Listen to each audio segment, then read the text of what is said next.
Hello student, welcome to extra gate e learning. I think आप लोग अच्छा कर रहे होंगे अपनी स्टडी में। आज हम one shot video class 12th biology का first chapter reproduction in organism आज हम स्टार्ट करने जा रहे हैं। सबसे पहले मैं आपको एक बात बता दूं कि ये जो हमारा स्पार्क बैच है, इसमें हम क्लास 12th बायोलॉजी का फर्स्ट चैप्टर से one by one shot video आपके लिए लेकर आ रहे हैं।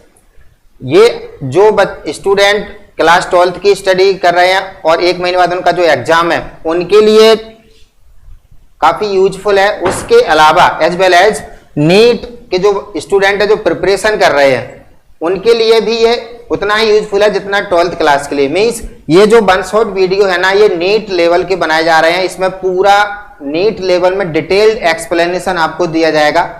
ओके,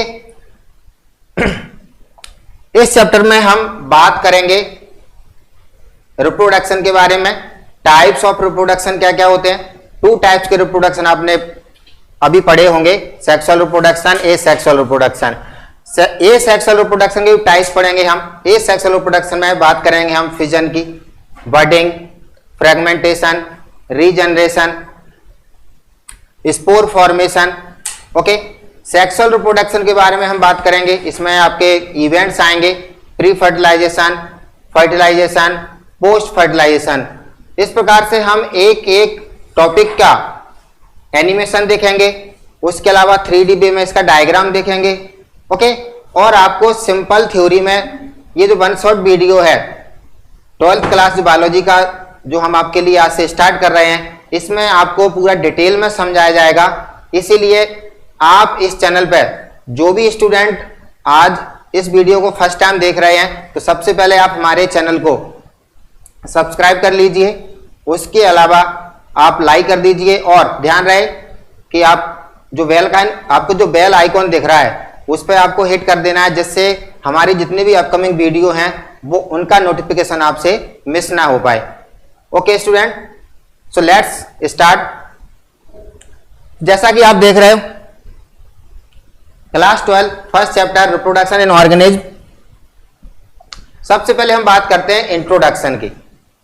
ओके, मीन्स इस चैप्टर में reproduction in organism means organism को क्या जरूरत पड़ती है, चाहे वो प्लांट हो, चाहे फिर वो एनिमल्स हो, इवन सिंगल सेल्ड ऑर्गेनिज्म ही क्यों ना हो, बैक्टीरिया, वायरस, उसके अलावा एल्गी भी आपने देखे होंगे, यूनिसेलुलर एल्गी का नाम सुना होगा, मल्टी सेलुलर एल्गी का नाम सुना होगा।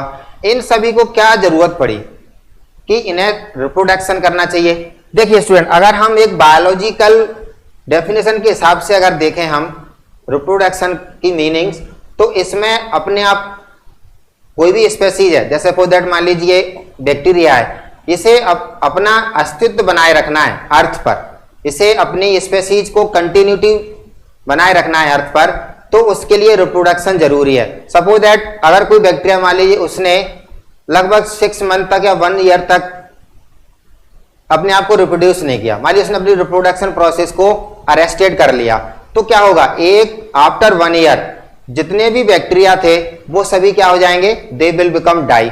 और after 1 year you will never see any type of bacteria on the earth. Means इससे एक बात तो ये क्लियर होती है कि अगर किसी स्पेसीज को या किसी पर्टिकुलर ऑर्गेनिज्म को अपना एग्जिस्टेंस अर्थ पर बनाए रखना है, मीन्स अपनी स्पेसीज को कंटिन्यूटी बनाए रखना है, तो उसके लिए रिप्रोडक्शन प्रोसेस का होना जरूरी है। अगर जिसने रिप्रोडक्शन नहीं किया तो मीन्स आने वाले समय में उसकी स्पेसीज एक्सटिंक्ट हो जाएंगी, विलुप्त हो जाएंगी, और वो पर्टिकुलर ऑर्गेनिज्म हमें आने वाले समय में देखने को नहीं मिलेगा। अब हम बात करते हैं कि रिप्रोडक्शन प्रोसेस में ऐसा क्या होता है। मीन्स हमारे पास में बहुत सारी वेराइटी हैं। मीन्स प्लांट में भी डिफरेंट टाइप की वेराइटी होती है, एनिमल्स में डिफरेंट टाइप्स की वेराइटी होती है। हमने सभी में देखा है कि रिप्रोडक्शन वेरी करता है। हमने देखा है कि सभी में रिप्रोडक्शन की जो इवेंट्स होते हैं वो सभी में डिफरेंट तरीके से होते हैं। ह्यूमन बींग्स में रिप्रोडक्शन के जो इवेंट्स हैं वो अलग तरीके से होते हैं। अगर हम बात करें लोअर ऑर्गेनिज्म की तो उसमें थोड़ा सिंपल देखने को मिलता है। मीन्स लोअर ऑर्गेनिज्म में हम मोस्टली जो रिप्रोडक्शन देखते हैं वो एसेक्सुअल रिप्रोडक्शन देखने को मिलता है, और हम हायर एनिमल्स की अगर बात करें तो उनमें हमें सेक्सुअल रिप्रोडक्शन देखने को मिलता है।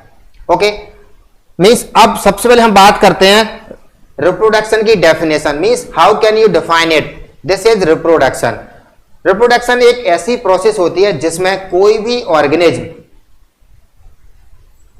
न्यू ऑफस्प्रिंग को प्रोड्यूस करता है।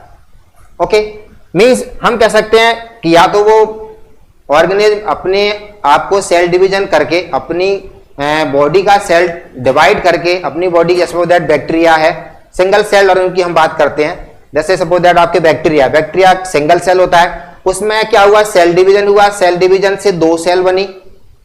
ओके, मींस कह सकते हैं हम जो एसेक्सुअल रिप्रोडक्शन जो ऑर्गेनिज्म कर रहे हैं तो उसमें जनरली सेल डिवीजन ही एसेक्सुअल रिप्रोडक्शन को हम डिफाइन कर देते हैं। मींस अगर हम कह सकें अगर कोई मान लीजिए एक सिंगल सेल को डिवाइड कर रही है, माइटोसिस डिवीजन कर रही है, that is called means sales also performing asexual reproduction. अब हम बात करते हैं सेक्सुअल रिप्रोडक्शन की। मींस सेक्सुअल रिप्रोडक्शन में मियोसिस डिवीजन होता है। यहां पर कह सकते हैं हम जो स्ट्रक्चर होते हैं या फॉर्मेशन होता है न्यू सेल्स का, वो काफी स्लोली होता है, इसमें बॉडी की ऑर्गेनिज्म डिवाइड नहीं करती है। ओके, तो जनरली क्या होता है रिप्रोडक्शन में, कोई भी ऑर्गेनिज्म होगा, चाहे वो प्लांट हो, चाहे वो एनिमल हो, चाहे फिर वो मल्टीसेलुलर हो, चाहे फिर वो यूनिसेलुलर हो, सभी रिप्रोडक्शन में सभी ऑर्गेनिज्म क्या करते हैं, ऑफस्प्रिंग को प्रोड्यूस करते हैं। वो ऑफस्प्रिंग या तो एग्जैक्ट कॉपी होती है या फिर सिमिलर होती है। अब what is the difference between exact copy and similar. Exact copy मतलब क्या होता है, जैसे आप कोई आपके पास में पेपर है, मान लीजिए आपके पास कोई 1 पेज या 2 पेज का मान लीजिए आपके पास नोट्स है, आप जनरली क्या जाते हो, फोटोकॉपी मशीन पर जाते हो, वहां पर आप जीरोक्स निकलवाते हो। This is called exact copy, means जो मैटर आपके एक पेज पर लिखा था वही मैटर फोटोकॉपी मशीन ने क्या किया, जीरोक्स कर दिया, means as it is same रहेगा, there is no change, means 1% भी चेंज नहीं होता है। But when we talk about similar organism, means अगर हम अपनी बात करें तो हमारे पेरेंट्स मदर एंड फादर हैं, हम उन जैसे सिमिलर दिखते हैं, बट हम उनके एग्जैक्ट कॉपी नहीं है। हमारे अंदर कुछ यूनिक कैरेक्टर हैं जो हमें आने वाले समय में, मींस आने वाले कह सकते हैं फ्यूचर टाइम में, हमें वो क्या कराते हैं, हेल्प कराते हैं for survival. Okay, so this is all about introduction. अब हम बात करते हैं लाइफ स्पेन के बारे में। लाइफ स्पेन क्या होती है, तो देखते हैं, it is the time between, ये जैसे मान लीजिए कोई ऑर्गेनिज्म है, सबसे पहले उसकी क्या होती है, अर्थ पर बर्थ हुई, उसके बाद में ऑर्गेनिज्म ने अपनी लाइफ को सरवाइव किया, और सपोज कीजिए मान लीजिए 50 ईयर्स तक मान लीजिए वो क्या हुआ, अर्थ पर सरवाइव, उसकी कह सकते हैं लाइफ कंप्लीट हो गई। 50 ईयर्स के बाद में वो क्या हो गया, उसकी डेथ हो गई। हम तो जहां पर उसकी डेथ होती है, डेथ आफ्टर 50 ईयर्स, ओके, तो बर्थ से लेके और डेथ तक इसके बीच का जो पीरियड रहता है that is called life Spain. Okay, suppose that हम बात करते हैं पीपल प्लांट की। पीपल प्लांट जैसे सपोज दैट मान लीजिए उसका एम्ब्रियोजेनेसिस हुआ, उससे कह सकते हैं हम जर्मिनेशन स्टार्ट हुआ, जर्मिनेशन से लेके और मान लीजिए वो 450 ईयर्स तक सरवाइव किया, उसके बाद में उसकी डेथ हो गई पीपल की। तो हम कह सकते हैं ये जो बीच का जो टाइम था 450 years, this is called life span. अगर हम ह्यूमन बीइंग्स की लाइफ स्पेन की बात करें तो नॉर्मल ह्यूमन बीइंग्स की लाइफ स्पेन कितनी होती है, 70 years to 80 years. New generation अगर हम बात करें, ओल्ड पीपल जो पुराने जमाने की थे वो तो 100 ईयर्स तक भी सरवाइव कर जाते हैं, और मोर देन 100 ईयर्स भी देखने को मिलता है। ओके, सो अगर आपसे कोई भी पूछे कि लाइफ स्पेन क्या होती है तो आप कहोगे बर्थ से लेके और डेथ तक इसके बीच का जो भी पीरियड रहा है, this period is called life Spain. अब अगर हम बात करें छोटा ऑर्गेनिज्म हो, स्मॉल साइज का ऑर्गेनिज्म या बिग साइज का ऑर्गेनिज्म, तो ये जरूरी नहीं है कि जो जिस ऑर्गेनिज्म की जितनी बॉडी ज्यादा बड़ी होगी, कह सकते हैं शेप या साइज जितना ज्यादा लॉन्ग होगा, कह सकते हैं बड़ा होगा, उसका लाइफ स्पेन उतना ही बड़ा होगा, ऐसा नहीं है। मतलब कह सकते हैं हम जो लाइफ स्पेन है वो कभी भी डिपेंड नहीं करता है shape and size of the organism. कुछ here are some example of different types of organism about life span. चलिए हम देखते हैं, इसमें हम बात करते हैं कोबरा की। कोबरा की लाइफ स्पैन होती है मैक्सिमम 28 ईयर्स। ओके, अब हम बात करते हैं टर्टल की। टर्टल की 123 ईयर्स। ओके, अब हाउस रैट जो हमारे घरों में होता है उसकी लगभग 4 से 5 साल की अब लाइफ स्पैन होती है। उसके बाद हम बात करें स्क्वायरल की, तो यहाँ पर ये लगभग 15 to 16 ईयर्स लाइफ स्पैन हमें देखने को मिलती है। अलग अलग बुक्स में ये लाइफ स्पैन वेरी करती है, बट जो बोर्ड क्लास के स्टूडेंट हैं और जो नीट के स्टूडेंट हैं उनके लिए जो एनसीईआरटी में जो डेटा दिया है उसी को फॉलो करना है। और ये जो हमने स्लाइड तैयार की है, ये जो हमने यहाँ पर लाइफ स्पैन को दिखा रहे हैं, ये बिल्कुल एज इट इज एनसीईआरटी से लिया गया है। ओके, अगर हम बात करते हैं डॉग की, तो डॉग की मैक्सिमम 20 ईयर्स है, but some books are also contain 15 years. Okay, cat की अगर हम बात करें तो 28 ईयर्स होती है। टाइगर की हम बात करें तो 25 ईयर्स हमें देखने को मिलती है। ओके, मैंने आपको बताया था कि maximum life span people 450 years to up to 550 years देखने को मिलती है। अगर हम बात करें बटरफ्लाई की, बटरफ्लाई, तो लगभग इसका 1 to 2 वीक इसका लाइफ स्पैन होता है। मीन्स या तो ये एक ही हफ्ता जिएगी या फिर मैक्सिमम 2 वीक, उसके बाद में फिर इसकी डेथ हो जाती है। ओके, तो ये आपको कुछ लाइफ स्पैन याद करना है प्लांट की और एनिमल्स की, जिससे आपके एग्जाम में अगर इनसे कुछ रिलेटेड अगर क्वेश्चन आ जाता है तो उसको आप सॉल्व कर पाओ। अब हम बात करते हैं रिप्रोडक्शन। हम देख चुके हैं रिप्रोडक्शन एक ऐसी प्रोसेस होती है जिसमें कोई भी लिविंग ऑर्गेनिज्म ऑफस्प्रिंग को प्रोड्यूस करता है। वो ऑफस्प्रिंग या तो उसकी एग्जैक्ट कॉपी होगी या फिर उसके सिमिलर होगी। एग्जैक्ट कॉपी एसेक्सुअल रिप्रोडक्शन में कहते हैं हम, और सिमिलर हम सेक्सुअल रिप्रोडक्शन में कहते हैं। वो भी अभी हम डिटेल में पढ़ेंगे। तो देखते हैं हम, reproduction is the means of self. Okay, यहाँ पर जो ऑर्गेनिज्म होते हैं वो new young ones similar looking individual, means उन जैसा ही दिखेगा या फिर एग्जैक्ट कॉपी होगा। उसके अलावा फिर वो ग्रो करता है, अडल्ट में अडल्ट इंडिविजुअल का फॉर्मेशन होता है। उसके अलावा the adult which give rise to young ones are called parents, और उसके बाद में फिर वो अडल्ट किस में कन्वर्ट होता है, पेरेंट्स में। Okay, function of reproduction. Function of reproduction क्या होते हैं, मीन्स किस प्रकार से it replace individual dying due to senescence और एजिंग। मीन्स जैसे कोई ऑर्गेनिज्म है, कोई ऑर्गेनिज्म है, मान लीजिए वो अपनी लाइफ को जीता जा रहा है, वो अब उसकी लाइफ स्पेन कंप्लीट होने वाली है। मीन्स वो किस स्टेज में पहुंच रहा है, सेनेसेंस में, या फिर हम इसको बोलते हैं एजिंग एज। अब उसके बाद में फिर उसकी डेथ हो जाएगी। मीन्स डेथ जब हो जाएगी तो उसका फिर उसको क्या है, अपना एग्जिस्टेंस छोड़ के जाना है। मीन्स अगर उसने अपने आप को रिप्रोड्यूस नहीं किया, तो फिर उसकी स्पेसीज तो एक्सटिंक्ट हो जाएगी और आने वाले समय में हमें उसकी स्पेसीज देखने को नहीं मिलेगी। मीन्स तो जो यंग एजिंग जो पीपल होते हैं या जिनको हम सेनेसेंट ऑर्गेनिज्म कहते हैं, उनका रिप्लेसमेंट करता है कौन, रिप्रोडक्शन प्रोसेस। नेक्स्ट पॉइंट अगर हम बात करें, individual removed from population due to predation और disease, okay, are replace through reproduction. अब जैसे मान लीजिए कोई ऑर्गेनिज्म है, उसको किसी प्रकार का प्रीडेशन का खतरा है, या कह सकते हैं उसको किसी प्रकार की डिसीज हो जाती है, तो अब उस कंडीशन में क्या है, मान लीजिए वो डिसीज से या प्रीडेशन से कह सकते हैं हम रिकवर नहीं हो पा रहा है, तो आने वाले समय में क्या होगा, उसका कैसे उसकी डेथ होना लगभग कंफर्म है, तो वो अपने आप को रिप्रोड्यूस करेगा।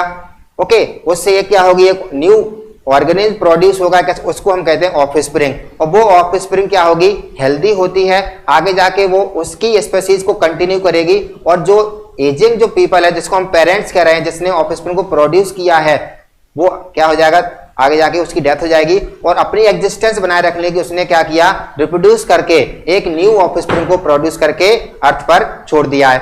ओके, नेक्स्ट हम बात कर रहे हैं, इट इंट्रोड्यूस वेरिएशन। रिप्रोडक्शन के थ्रू क्या आते हैं, वेरिएशन आते हैं, लेकिन वेरिएशन सेक्सुअल रिप्रोडक्शन के थ्रू आते हैं। किसके थ्रू आते हैं, सेक्सुअल रिप्रोडक्शन के थ्रू। ए सेक्सुअल रिप्रोडक्शन के थ्रू वेरिएशन नहीं आते, क्योंकि उसमें एग्जैक्ट कॉपी होता है। ओके, अब हम बात करते हैं बेसिक फीचर ऑफ रिप्रोडक्शन। अब देखिए, रिप्रोडक्शन जब भी कोई ऑर्गेनिज्म करेगा तो सबसे पहले अपने डीएनए को, आरएनए को क्या करेगा, वो रेप्लिकेट करेगा।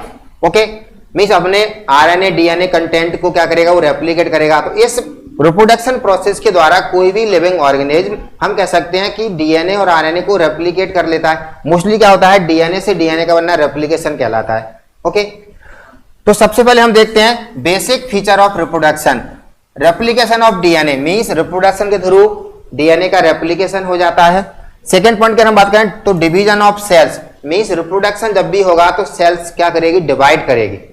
ओके, उसके बाद में फिर क्या होगा, इट मे और मे नॉट इन्वॉल्व मियोसिस। अब वो सेल्स या तो मियोसिस डिवीजन को परफॉर्म करेगी या फिर वो किसे करेगी, माइटोसिस डिवीजन को परफॉर्म करेगी। Okay, growth due to synthesis of more protoplasm. जैसे सपोज दैट हम बात करते हैं, अगर मान लीजिए कोई ऑर्गेनिज्म है और उसकी सेल्स किस डिवीजन को परफॉर्म कर रही है, माइटोसिस को। तो माइटोसिस डिवीजन में क्या होता है, जो सिंगल सेल्ड ऑर्गेनिज्म होता है उसमें सबसे पहले क्या होता है, ग्रोथ होती है। उसमें डीएनए कंटेंट इंक्रीज होता है, आरएनए कंटेंट इंक्रीज होता है, प्रोटीन का कंटेंट भी इंक्रीज होता है। ओके, उसके सेल्स के शेप और साइज में भी इंक्रीजमेंट हमें देखने को मिलता है। तो ये सब माइटोसिस डिवीजन में होता है। तो इस रिप्रोडक्शन प्रोसेस के द्वारा हमें प्रोटोप्लाज्म में इंक्रीज देखने को मिलता है। ओके, नेक्स्ट पॉइंट की देखें तो हम फॉर्मेशन ऑफ रिप्रोडक्टिव यूनिट। यहां पर रिप्रोडक्टिव यूनिट का फॉर्मेशन होता है। अगर हम बात करें कुछ हायर एनिमल्स में तो यहां पर मेल गैमीट्स बनाए जाते हैं, फीमेल गैमीट्स बनाए जाते हैं। Okay, elaboration and development of reproductive unit to form new young individual। Okay, इस मींस सेक्सुअल रिप्रोडक्शन में हायर प्लांट्स में या हायर एनिमल्स में हमें क्या देखने को मिलता है, गैमेटोजेनेसिस देखने को मिलती है। गैमेटोजेनेसिस क्या होती है, फॉर्मेशन ऑफ गैमीट। अब गैमीट टू टाइप्स के होते हैं। First is sperm. तो मेल की कंडीशन में तो क्या होगा, गैमेटोजेनेसिस के अंदर स्पर्म का फॉर्मेशन होता है। ओके, फीमेल की बॉडी में ओवम का फॉर्मेशन होता है। अब ये आपस में ये सेल्स क्या होती हैं, कहीं से एलोबरेट होती है। मींस हम कह सकते हैं तो जर्मिनल एपिथेलियम होता है, वहां से सेल्स डिफरेंशिएशन देखने को मिलता है। उसके बाद फिर उसमें मियोसिस डिवीजन होता है, वहां से फिर ये स्पर्म का फॉर्मेशन होता है, ओवम का फॉर्मेशन होता है। ओके, उसके बाद में फिर न्यू यंग वंस का कह सकते हैं हम प्रोडक्शन होता है। अब हम बात करते हैं टाइप्स ऑफ रिप्रोडक्शन। ओके, तो जनरली आपको दो टाइप्स के रिप्रोडक्शन देखने को मिलते हैं। First is asexual reproduction. Asexual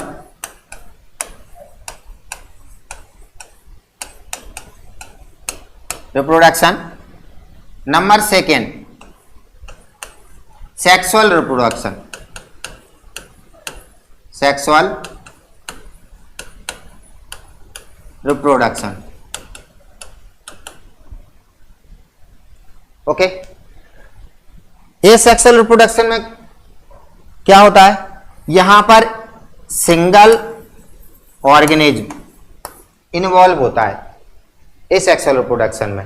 okay, single organism involve होता है और वो माइटोसिस डिवीजन को परफॉर्म करके स्प्लिट हो जाता है टू ऑर्गेनिज्म में। तो हम कह सकते हैं सेक्सुअल रिप्रोडक्शन एक सिंपल प्रोसेस है। जनरली इस प्रोसेस में हमें क्या देखने को मिल रहा है, माइटोसिस डिवीजन। ओके, बट अगर हम बात करें सेक्सुअल रिप्रोडक्शन की तो सेक्सुअल रिप्रोडक्शन में माइटोसिस डिवीजन नहीं होता है। ओके, यहां पर हमें मियोसिस डिवीजन देखने को मिलता है। मियोसिस डिवीजन में क्रोमोसोम नंबर हाफ होते हैं। ओके, और ये जो मियोसिस डिवीजन है इसमें टू स्टेज हमें देखने को मिलती है, मियोसिस फर्स्ट, मियोसिस सेकेंड। तो ये जो सेक्सुअल रिप्रोडक्शन है ये कॉम्प्लेक्स रिप्रोडक्शन होता है। ओके, तो हमने अभी तक क्या देखा, ये सेक्सुअल रिप्रोडक्शन सिंपल प्रोसेस होती है जनरली, जिसमें जो ऑर्गेनिज्म होते हैं वो माइटोसिस डिवीजन को परफॉर्म करते हैं और बॉडी को जनरली टू सेल में या फिर मोर देन टू सेल में डिवाइड कर देते हैं। लेकिन सेक्सुअल रिप्रोडक्शन हम देखते हैं कि यहां पर मेल गैमीट का फॉर्मेशन किया जाता है, फीमेल गैमीट का फॉर्मेशन किया जाता है, फिर उन दोनों के फ्यूजन से जाइगोट बनता है, फिर जाइगोट में एम्ब्रियोजेनेसिस होती है। ये कॉम्प्लेक्स रिप्रोडक्शन होता है। इन दोनों के हम डिटेल में डिफरेंशिएट एक टेबल जो होती है उसको भी हम डिस्कस करेंगे। ओके, अब हम बात करें सेक्सुअल एसेक्सुअल रिप्रोडक्शन की, तो यहां पर जो एनर्जी है यहां पर जो एनर्जी है उसका एक्सपेंडिचर बहुत ही कम होता है। ओके, लेकिन सेक्सुअल रिप्रोडक्शन में जो एनर्जी है उसका एक्सपेंडिचर बहुत ज्यादा होता है। मींस यहां पर क्या होगा, सबसे पहले गैमेटोजेनेसिस होगी, उसके लिए एनर्जी चाहिए, उसके लिए हार्मोन्स रिक्वायर्ड होते हैं। फिर जो मेल गैमीट होते हैं, स्पर्म होते हैं, उसको ट्रांसफर करना होता है इनसाइड द फीमेल बॉडी, तो वहां पर भी एनर्जी होती है। उसके अलावा फिर ये कॉम्प्लेक्स प्रोसेस है। ओके, उसके अलावा फिर इसका डेवलपमेंट काफी टाइम ले जाता है। यहां पर मेल और फीमेल गैमेट का कोई फॉर्मेशन नहीं होना है। ओके, उसके अलावा यहाँ पर कोई हार्मोन्स का रिस्पॉन्सिबल नहीं, यहाँ पर गैमेटोजेनेसिस होती ही नहीं है। यहाँ पर जनरली माइटोसिस डिवीजन को परफॉर्म करते हैं और उनकी बॉडी स्प्लिट हो जाती है 2 ऑफस्प्रिंग में। नाउ सबसे पहले हम बात करेंगे एसेक्सुअल रिप्रोडक्शन की। ओके, तो एसेक्सुअल रिप्रोडक्शन में हम काफी डिटेल में पढ़ेंगे इसको। एसेक्सुअल रिप्रोडक्शन के अगेन फर्दर क्लासिफिकेशन होता है। इसमें हम सबसे पहले बात करेंगे फिजन का। फिजन के भी हम 2 टाइप्स देखेंगे, binary fission and multiple fission. उसके बाद फिर हम बात करेंगे बडिंग। ओके, उसके बाद फिर हम बात करेंगे fragmentation, regeneration, spore formation. Okay, so आप जैसा ये स्लाइड में देख रहे हैं, एसेक्सुअल रिप्रोडक्शन के टाइप्स हैं फिजन। सबसे पहले बात करेंगे फिजन। तो देखिए स्टूडेंट, सबसे पहले मीन्स समझिए फिजन मीन्स क्या होता है। ओके, फिजन मीन्स होता है break down of body into 2 parts और मोर देन। देखिए, fission means break down of body, means कोई भी ऑर्गेनिज्म है उसकी बॉडी जनरली स्प्लिट कर जाए, टूट जाए। अब या तो वो 2 ऑर्गेनिज्म में टूट जाती है, 2 पार्ट्स का मतलब मीन्स है 2 ऑर्गेनिज्म, या तो वो जनरली क्या होती है, किसी किसी ऑर्गेनिज्म की बॉडी 2 ही ऑर्गेनिज्म का फॉर्मेशन करती है, विच is also called offspring. 2 offspring का फॉर्मेशन हो रहा है, या फिर किसी किसी ऑर्गेनिज्म में 2 से अधिक ऑफस्प्रिंग का फॉर्मेशन होता है। ओके, जैसे प्लाज्मोडियम 2 से अधिक का फॉर्मेशन करता है। उसके अलावा यीस्ट, उसमें भी हमें मल्टीपल फिजन देखने को मिलता है, वो एक 2 से अधिक ऑर्गेनिज्म को प्रोड्यूस करता है, ऑफस्प्रिंग को। और जनरली जो ऑर्गेनिज्म होते हैं वो एक ऑर्गेनिज्म की बॉडी स्प्लिट होकर ना 2 ऑर्गेनिज्म की बॉडी में डिवाइड हो जाती है, उसे हम कहते हैं this process is called fission. Means generally क्या हो रहा है, ऑर्गेनिज्म की बॉडी स्प्लिट हो रही है 2 ऑर्गेनिज्म में या मोर देन 2 ऑर्गेनिज्म। अब फिजन के 2 टाइप्स होते हैं। फर्दर क्लासिफिकेशन अगर हम देखते हैं फिजन का, तो उसके भी 2 टाइप्स हैं। एक है first is capital A binary fission, which is also called simple fission और simple fission. Okay, simple fission, binary fission या फिर सिंपल फिजन। अब what is the meaning of binary? Bi means BI, bi means होता है 2। यहां पर क्या होगा, जो भी ऑर्गेनिज्म बाइनरी फिजन को परफॉर्म करेंगे, ओके, उनकी जनरली बॉडी 2 ऑफस्प्रिंग में ही डिवाइड होगी, मीन्स 2 से अधिक नहीं बनेंगी, ऑफस्प्रिंग 2 से अधिक फॉर्मेशन नहीं होगा। ओके, तो उस कंडीशन में हम कहेंगे this asexual reproduction is called binary fission, या फिर हम इसको कहते हैं सिंपल फिजन। इसमें सबसे पहले हम बात करते हैं अमीबा की। ओके, उसके अलावा फिर हम एग्जांपल लेंगे ईस्ट का भी। अब देखिए, बाइनरी सिंपल बाइनरी फिजन को हम इर्रेगुलर बाइनरी फिजन भी बोलते हैं। क्यों बोलते हैं? इर्रेगुलर का मीन्स क्या होता है, जो अमीबा होता है ना उसकी बॉडी इर्रेगुलर होती है, और इस टाइप का फिजन बॉडी में कहीं से भी स्टार्ट हो सकता है। It may be occur from this side, यहां से भी बॉडी यहां से भी स्प्लिट कर सकती है, मीन्स किसी भी एंगल से अमीबा की बॉडी में फिजन प्रोसेस या एसेक्सुअल रिप्रोडक्शन स्टार्ट हो सकता है। इसीलिए हम इसको irregular binary fission, irregular means कहीं से भी हो रहा है, किसी भी एंगल से उसकी बॉडी स्प्लिट होना स्टार्ट हो जाएगी, और कितने ऑर्गेनिज्म में कन्वर्ट हो रही है, 2 ऑर्गेनिज्म में। कितने ऑर्गेनिज्म में कन्वर्ट हो रही है, 2 ऑर्गेनिज्म में। अब आप देखिए यहां पर पेरेंट अमीबा क्यों कह रहे हैं हम इसको, क्योंकि यही आगे जाके 2 अमीबा की ऑस्प्रिंग को बनाएगा। सबसे पहले आपको पता है, जैसे ही मैंने बताया था एज आई टोल्ड यू कि पेरेंट अमीबा मतलब जो अमीबा होता है, कोई भी ऑर्गेनिज्म होते हैं वो एक सेक्सुअल रिप्रोडक्शन को परफॉर्म करते हैं, तो जनरली उसमें क्या होता है, माइटोसिस डिवीजन होता है। ओके, माइटोसिस डिवीजन को परफॉर्म करते हैं। माइटोसिस डिवीजन में अब इसमें क्या होगा, पेरेंट अमीबा है, सबसे पहले इसका न्यूक्लियस एलोंगेट हो जाएगा। ओके, एलोंगेट होने के बाद में फिर न्यूक्लियस ब्रेक डाउन होगा, मींस सेपरेट होने लगेंगे, दो न्यूक्लियस का फॉर्मेशन होगा। यहां पर देखिए एलोंगेशन हो रहा है और फाइनली फिर क्या हो रहा है, ये जो न्यूक्लियस है after elongation it will convert into two nucleus. देखिए ये दो न्यूक्लियस का फॉर्मेशन हो गया। उसी प्रकार से यहां पर आपको क्या देखने को मिल रहा है, फरो देखने को मिल रही है, आपको यहां से डिप्रेशन स्टार्ट हो गया है। अब जैसे ही न्यूक्लियस का डिवीजन हुआ तो डिवीजन ऑफ न्यूक्लियस क्या कहलाता है, कैरियोकाइनेसिस। अब जैसे ही कैरियोकाइनेसिस कंप्लीट होती है उसके बाद में साइटोकाइनेसिस स्टार्ट होती है। तो यहां पर उस after formation of nucleus division of cytoplasm also occur. तो यहां पर क्या होगा, साइटोप्लाज्म का डिवीजन हो जाएगा। तो ये साइटोप्लाज्म का डिवीजन होता है उसको हम क्या कहते हैं, साइटोकाइनेसिस। साइटोकाइनेसिस जैसे ही कंप्लीट होगी तो हमें क्या होगा, दो डॉटर सेल देखने को मिलेंगी।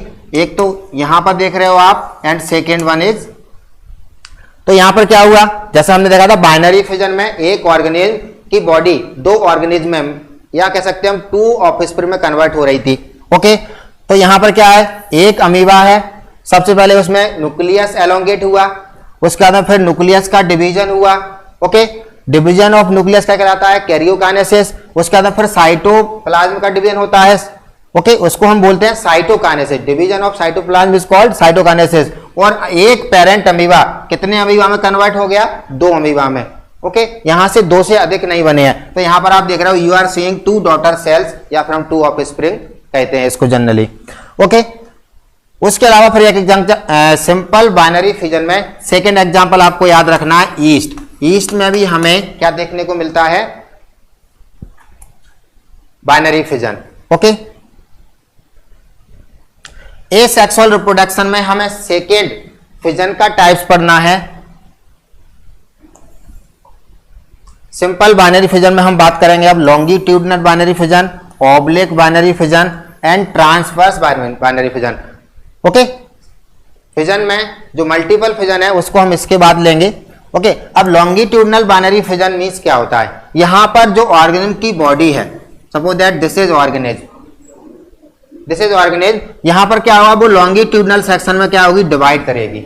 ओके, ऑब्लिक सेक्शन में क्या होगा, इस प्रकार से ऑब्लिक कट लगेगा। ओके, ट्रांसवर्स सेक्शन में क्या होगा, जैसे मान लीजिए ये ऑर्गेनिज्म है तो उसकी बॉडी हॉरिजॉन्टल डायरेक्शन में डिवाइड करेगी। सबसे पहले हम बात करते हैं लॉन्गिट्यूडनल बाइनरी फिजन। यहां पर आप ये डायग्राम देख रहे हो, लॉन्गिट्यूडनल बाइनरी फिजन इन यूग्लिना। ओके, ये यूग्लिना का डायग्राम है। हमें पता है यूग्लिना क्या होता है, सिंगल सेल्ड ऑर्गेनिज्म होता है। यहां पर आप देख रहे हो ये यूग्लिना है। अब जैसे ही ये लॉन्गिट्यूडनल बाइनरी फिजन को परफॉर्म करेगा तो इसकी बॉडी यहां से स्प्लिट होना स्टार्ट होगी। ओके, आप देखिए यहां से कर्व बनना स्टार्ट हो जाएगा। देखिए यहां से कर्व बनना, एक तो इस प्रकार से कर्व बन रहा है और फाइनली देखिए इस प्रकार से इसकी बॉडी टू डायरेक्शन में, अपोजिट डायरेक्शन में क्या हो रहा है, यहां पर कट लग रहा है। तो यहां पर क्या है, एक यूग्लिना है जहां पर इसके फ्लैजिला होते हैं। देखिए एक लॉन्गिट्यूडनल फ्लैजिला, एक स्मॉल फ्लैजिला होता है, वहीं से इसकी बॉडी में कट लगना स्टार्ट होता है। यहां से देखिए लॉन्गिट्यूडनल फरो यहां से बनना स्टार्ट होगी और ये फाइनली क्या होगी, दो यूग्लिना आपस में डिवाइड कर जाएंगे। तो फाइनली है यहां पर आपको देखने को मिल रहा है कि एक यूग्लिना की बॉडी किस प्रकार से लॉन्गिट्यूडनल डायरेक्शन में दो ऑफस्प्रिंग में कन्वर्ट हो रही है। ओके, यहां पर बाइनरी फिजन मींस ऑर्गेनिज्म एक ही है, पेरेंट यूग्लिना है, लेकिन उससे कितने यूग्लिना बन रहे हैं, टू यूग्लिना बन रहे हैं। इसलिए हम इसको कहते हैं लॉन्गिट्यूडनल बाइनरी फिजन। लॉन्गिट्यूडनल हमने क्यों कहा है, क्योंकि इसकी बॉडी लॉन्गिट्यूडनल डायरेक्शन में डिवाइड कर रही है। Okay, now we will talk about oblique binary fission. यहां पर आपको डायग्राम दिख रहा है कि देखिए फिजन पॉइंट कहां से स्टार्ट हो रहा है, यहां से स्टार्ट हो रहा है, मींस ये ऑब्लिक डायरेक्शन में हमें देखने को मिल रहा है।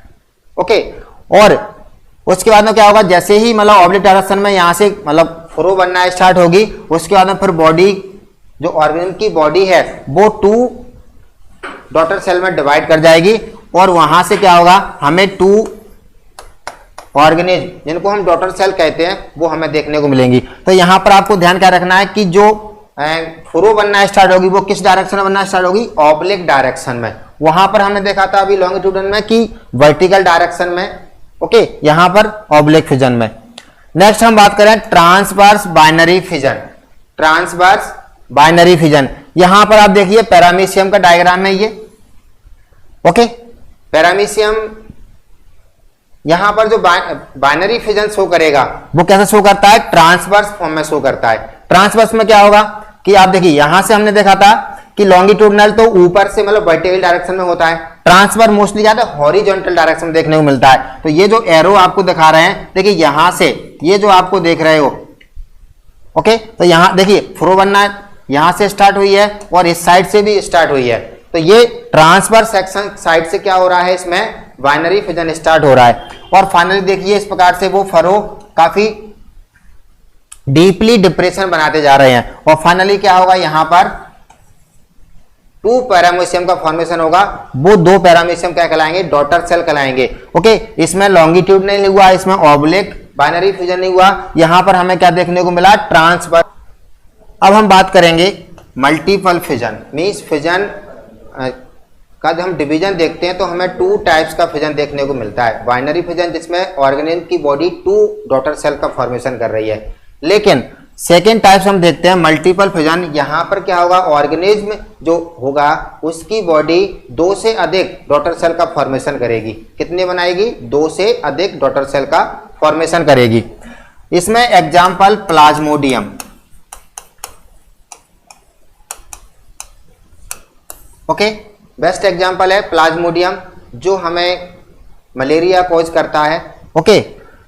और ये किस को बिलोंग करता है, ये प्रोटोजोन्स को। ये किसको बिलोंग करता है, प्रोटोजोन्स को, ओके। प्लाज्मोडियम एक्चुअली में हम जब हमारी बॉडी के अंदर पहुंचता है, जब हमारी बॉडी के अंदर पहुंचता है तो ये अनफेवरेबल कंडीशन में, अनफेवरेबल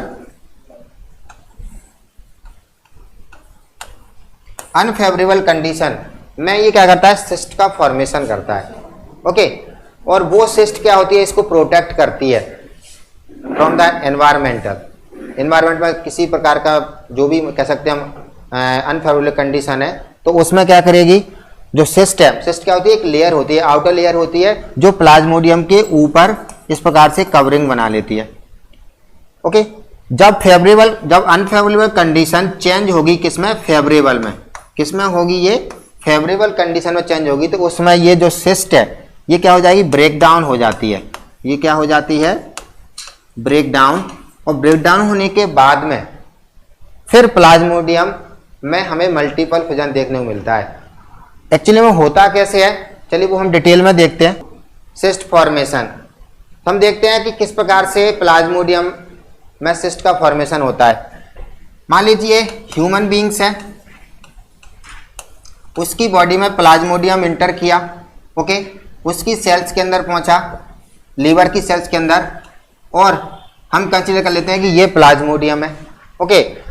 अब बॉडी के अंदर क्या होगा, हमारी बहुत एंटीबॉडी होती हैं, डिफेंस मैकेनिज्म होता है, WBC होती हैं, वो सभी इस पर अटैक करेंगी, वो सभी इस पर क्या करेंगी, अटैक करेंगी। तो ये अटैक करने से पहले अपने चारों तरफ ही क्या करेगा, एक लेयर का फॉर्मेशन करेगा। ये किसका फॉर्मेशन करेगा, लेयर का, okay. This layer is called cyst. ये लेयर क्या कहलाती है, सिस्ट कहलाती है। अब ये लेयर बनेगी कब, जब कंडीशन क्या होगी, अनफेवरेबल। जब कंडीशन क्या होगी, अनफेवरेबल होगी, ओके। अब जैसे ही अनफेवरेबल कंडीशन चलती रहेगी तो इसका अंदर का न्यूक्लियस और इसका साइटोप्लाज्म, प्लाज्मोडियम का अंदर का न्यूक्लियस और इसका साइटोप्लाज्म छोटी छोटी सेल का फॉर्मेशन करेंगे, छोटी छोटी सेल का फॉर्मेशन करेंगे। इस प्रकार से अंदर बहुत सारी सेल्स का फॉर्मेशन हो जाएगा। जब हमारी बॉडी में अनफेवरेबल कंडीशन से फेवरेबल कंडीशन का टाइम आएगा, उस समय क्या होगा, ये सिस्ट ब्रेक डाउन करेगी। उस समय क्या करेगी, ये सिस्ट ब्रेक डाउन करेगी और जैसे ये ब्रेक डाउन करेगी तो इसके अंदर छोटी छोटी जो सेल्स थी वो बाहर निकलेंगी और बहुत सारी संख्या में क्या हमें डॉटर सेल देखने को मिलती हैं। सो दिस इज हाउ एक प्लाज्मोडियम सिस्ट फॉर्मेशन करने के बाद में जब फेवरेबल कंडीशन आई ह्यूमन बॉडी के अंदर तो एक प्लाज्मोडियम से कितने सारे प्लाज्मोडियम का फॉर्मेशन हुआ, यही कहलाता है मल्टीपल फिजन। ओके, ये क्या कहलाता है? Multiple fission. देखिए डायग्राम में नंबर ए डायग्राम है, सिस्ट का फॉर्मेशन कर रहा है ये। 3 लेयर्ड सिस्ट बॉल होती हैं, फर्स्ट सेकेंड थर्ड। ओके, ये कब बनती है 3 लेयर्ड सिस्ट बॉल? जब अनफेवरेबल कंडीशन हो। इसका साइटोप्लाज्म और न्यूक्लियस, ये अंदर आप देख रहे हो न्यूक्लियस और ये आप देख रहे हो ये क्या है? साइटोप्लाज्म। ये दोनों मिलकर क्या बना रहे हैं? ये छोटी छोटी जो सेल्स देख रहे हो ये क्या है? Daughter nuclei. ये क्या है? Daughter nuclei. अब जब अनफेवरेबल कंडीशन चेंज हो जाएगी फेवरेबल कंडीशन में तो उसमें क्या हुआ? इसके अंदर बहुत सारे क्या बन गए? छोटे छोटे स्पोर्स बन जाते हैं। ओके, जिनको हम कह सकते हैं माइन्यूट सेल भी बोल सकते हैं। और फिर जब ये फेवरेबल कंडीशन आती है उस समय क्या होता है? ये बाहर निकलते हैं। ये सिस्ट जो का फॉर्मेशन हुआ था वो रप्चर हो जाती है और उसके बाद में फिर जो छोटे छोटे जो कह सकते हैं हम स्पोर्स हैं या माइन्यूट सेल्स हैं वो हम क्या कहते हैं? Young amoeba. ओके, यहाँ पर ये अमीबा का डायग्राम दिखाया गया है। सेम प्रोसेस किस में होती है? प्लाज्मोडियम में भी होती है। तो ये दोनों आपको एग्जाम्पल याद रखने हैं मल्टीपल फिजन में, amoeba and Plasmodium. Okay, now asexual reproduction में हमने बात कर लिया किसके बारे में? फिजन के बारे में। ओके, अब सेकेंड टाइप का एसेक्सुअल रिप्रोडक्शन आपका आता है बडिंग। बडिंग में जनरली होता क्या है? यहां पर एक बड का फॉर्मेशन होता है। बड को हम क्या कहते हैं? This is out growth. Out growth. अब देखिए कुछ एनिमल्स ऐसे होते हैं जिसमें बड का फॉर्मेशन बॉडी के बाहर होता है। जब बॉडी के बाहर होता है उसको हम कहते हैं एक्सोजीनस बडिंग। कुछ एनिमल ऐसे होते हैं जिसमें बडिंग का फॉर्मेशन बॉडी के अंदर होता है तो उस कंडीशन हम कहते हैं एंडोजीनस बडिंग। ओके, यहां पर आप देख रहे हो डायग्राम, ये किसका डायग्राम है? हाइड्रा। हाइड्रा में आप देख रहे हो कि ये बडिंग के थ्रू क्या करता है? ये एसेक्सुअल रिप्रोडक्शन को परफॉर्म करता है। यहां पर आप देख रहे हो छोटा सा आउटग्रोथ हुई, आगे जाके ये धीरे धीरे क्या होती है? ग्रो करती है। ओके, ये क्या होते हैं? हाइड्रा में टेंटाकल्स होते हैं। ओके, फिर क्या हुआ? थर्ड डायग्राम में आप देख रहे हो यही जो आउट ग्रोथ थी, जो बर्ड थी, वो और ज्यादा ग्रोथ की और फाइनली क्या हुई? इसकी बॉडी से सेपरेट हो गई। ओके, तो हम कह सकते हैं कि यहां पर अनइक्वल डिवीजन हो रहा है। मींस देखिए हाइड्रा की बॉडी मेन बॉडी है, देखिए वो कितनी बड़ी है और यहां पर देखिए छोटी सी आउट ग्रोथ हो रही है। ओके, यहां पर देखिए धीरे धीरे ये इसका ग्रोथ हो रही है और फाइनली यहां पर ये जो सेपरेट हो रही है ना, इस बॉडी का साइज देखिए ये डॉटर सेल कहलाएगी। ओके, और मेन कह सकते हैं पेरेंट बॉडी देखिए अमीबा हाइड्रा की, तो यहां पर आपको साइटोप्लाज्म इसमें कम देखने को मिलेगा, यहां पर साइटोप्लाज्म ज्यादा देखने को मिलेगा। तो हम कह सकते हैं जो बडिंग होता है वो unequal division of cytoplasm. Okay, but अगर हम बात करें फिजन की तो फिजन में क्या होता है? इक्वल डिवीजन होता है। फिजन में equal division of cytoplasm. Cytoplasm कैसे होता है? देखिए ये अमीबा है, इसकी बॉडी हाफ में डिवाइड करेगी। ओके, और 2 डॉटर सेल बन जाती हैं अमीबा की। तो यहां पर क्या हुआ? हाफ साइटोप्लाज्म इस सेल में आ गया, हाफ साइटोप्लाज्म इस सेल में आ गया। ओके, लेकिन इस बडिंग में ऐसा नहीं होता है। बडिंग में यहां पर आप फाइनली जो डॉटर सेल है वो यहां पर सेपरेट हो रही ना, उसका शेप और उसका साइटोप्लाज्म बहुत ही कम है एज कंपेयर टू पेरेंट्स। ये पेरेंट्स है, यहां पर ये क्या है? डॉटर सेल है। तो ये आपको नीट के पॉइंट ऑफ व्यू से याद रखना है कि अनइक्वल डिवीजन बडिंग में देखने को मिलता है और इक्वल डिवीजन हमें किस में देखने को मिलता है? फिजन में। ओके, तो यहां पर किस प्रकार की बडिंग का फॉर्मेशन हो रहा है? एक्सोजीनस। किस प्रकार की बडिंग का फॉर्मेशन हो रहा है? एक्सोजीनस। एक्सो मींस क्या होता है? Outside the body. Outside the body, क्योंकि यहां पर हाइड्रा की जो बॉडी है ना उसके आउटसाइड में ही ग्रोथ हमें देखने को मिल रही है। ओके, अब हम बात करते हैं एंडोजीनस बडिंग की। एंडोजीनस बडिंग ये हमें देखने को मिलती है स्पंजेस में। ओके, एनिमल किंगडम में आपने सभी फाइलम के बारे में पढ़ा होगा, जिसमें फर्स्ट फाइलम हम पढ़ते हैं पॉरीफेरा। जिसमें हम फर्स्ट फाइलम कौन सा पढ़ते हैं? पॉरीफेरा। पॉरीफेरा में जितने भी स्पंजेस होते हैं वो जनरली क्या होता है? एंडोजीनस बडिंग का भी फॉर्मेशन करते हैं। ओके, और उस एंडोजीनस बडिंग में हम उसका नाम क्या देते हैं? जेम्यूल। उसको हम कहते हैं क्या? जेम्यूल। Okay, gemmule. एक वर्ड और होता है गेमा कप। गेमा कप ये आपको दिखता है मर्केंसिया में। ये किस में देखने को मिलता है? मर्केंसिया में। ओके, ये हम प्लांट में देखेंगे कि जेमा कप क्या होता है। यहां पर आपको याद रखना है जेम्यूल। जेम्यूल क्या है? एक बडिंग है जो कैसी है? Endogenous budding. ये बॉडी के अंदर बनती है। ओके, और यहां पर ये किस में देखने को मिलती है? हमें स्पंजेज में। स्पंज किसको बिलोंग करते हैं? पॉरीफेरा को। नाउ थर्ड ये सेक्सुअल का जो टाइप्स है वो हमें पढ़ना है फ्रेगमेंटेशन। फ्रेगमेंटेशन में क्या है? मान लीजिए एक क्लेडोफोरा का डायग्राम है। ओके, ये हमें क्लेडोफोरा में भी देखने को मिलता है। उसके अलावा ये हमें स्पाइरोगायरा में भी देखने को मिलता है। स्पाइरोगायरा, क्लेडोफोरा ये एल्गी के एग्जाम्पल है, यूनिसेलुलर एल्गी के एग्जाम्पल है। इसमें आप न्यूक्लियस देख रहे हो, ठीक है, बीच में ये आपको दिख रहा है लाइनिंग, ये सेप्टा होता है, और स्पाइरल क्लोरोप्लास्ट। इसमें जो क्लोरोप्लास्ट है वो स्पाइरल शेप्ड में हमें देखने को मिलता है। इस प्रकार से एल्गी है तो इसके पास में क्लोरोप्लास्ट तो होगा ही, क्योंकि इसको फोटोसिंथेसिस परफॉर्म करनी है। जनरली क्या होता है? जहां पर ये सेप्टा होता है वहीं से बॉडी ब्रेक डाउन करती है। तो हाफ पोर्शन उधर, हाफ पोर्शन इधर, मीन्स इसकी बॉडी जनरली क्या हो गई? डिवाइड कर गई। ओके, ब्रेक डाउन हो गया, और 2 यहां पर डॉटर सेल्स बन चुकी हैं। किसकी? स्पाइरोगायरा की। अब एक स्पाइरोगायरा आप इसे कहोगे एंड सेकेंड स्पाइरोगायरा आप इसे कहोगे। ओके, यहां पर कोई ऑर्गेनोजेनेसिस नहीं होता है। यहां पर कह सकते हैं हम कोई हेड और टेल का फॉर्मेशन नहीं होता है। जनरली क्या होती है? जहां से सेप्टा है वहीं से ब्रेक डाउन कर जाती है बॉडी। ओके, अब हम बात करते हैं रीजनरेशन की। यहीं पर हमें समझना है रीजनरेशन। ओके, रीजनरेशन की अलग से एक स्लाइड है, बट यहां पर हम इसको कंपैरिजन कर लेंगे तो ज्यादा हमारी कह सकते हैं जो अंडरस्टैंडिंग है वो क्लियर हो जाएगी। रीजनरेशन में क्या होता है? जैसे मान लीजिए सपोज दैट ये स्टारफिश है। स्टारफिश में कितनी आर्म्स होती हैं? 5। ओके, 1 2 3 4 5। इसमें मान लीजिए यहां पर होती है नर्व रिंग, जो सेंट्रल रिंग कहते हैं, और साइड में फिर जाती है लेटरल नर्व रिंग। मान लीजिए यहां से ये एक आर्म अलग हो गई।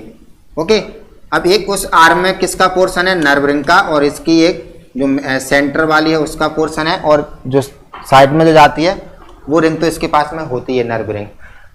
अब यहां पर क्या होता है कि ये जो एक कटी हुई जो आर्म होती है ना, वो एक पूरे एनिमल्स को डेवलप करती है। मीन्स अगर हम यहां पर देखें अगर तो ये जो कटा हुआ पोर्शन है, ये कह सकते हैं कटा हुआ जो बॉडी का पार्ट्स है, वो हेड का भी फॉर्मेशन करेगा, वो टेल का भी फॉर्मेशन करेगा। इसी से सेंट्रल नर्व रिंग का फॉर्मेशन होगा। इसी के अंदर इसके जो भी ऑर्गन्स होते हैं, जितने भी ऑर्गन्स होते हैं स्टारफिश के अंदर, वो सभी एक कटा हुआ पार्ट्स रीजनरेट करता है, पूरा बनाता है। लेकिन यहां पर ऐसा नहीं हो रहा है। यहां पर जनरली क्या हो रहा है कि ये जो स्पाइरोगायरा या क्लेडोफोरा, कोई भी 2 एग्जांपल आते हैं। ओके, इनकी बीच में से सेप्टा होता है, वहां से बॉडी टूट जाती है। यहां पर कोई भी ऑर्गेनोजेनेसिस नहीं होती है, मींस कोई भी ऑर्गन का फॉर्मेशन नहीं होता है। लेकिन रीजनरेशन में क्या होता है कि जो ऑर्गन्स लॉस्ट हो जाते हैं, मतलब यहां से मान लीजिए अब इसके पास में ये जो है, मान लीजिए इसके अंदर कह सकते हैं, मान लीजिए हार्ट रह गया, हम सिर्फ कंसीडर कर रहे हैं। मान लीजिए इसके अंदर किडनी रह गई।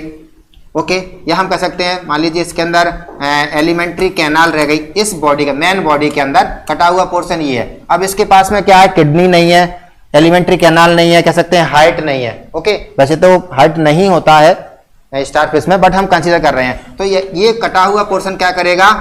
किडनी का भी फॉर्मेशन करेगा, हार्ट का भी फॉर्मेशन करेगा, एलिमेंट्री कैनाल का भी, मींस ये कंप्लीट ऑर्गेनिज्म का डेवलपमेंट कर देता है। लेकिन फ्रेगमेंटेशन में ऐसा नहीं होता है। ये एक मेजर डिफरेंस है जो आपको याद रख। यहां पर देखिए 3 एग्जांपल दिए हैं, प्लेनेरिया, हाइड्रा एंड स्टारफिश।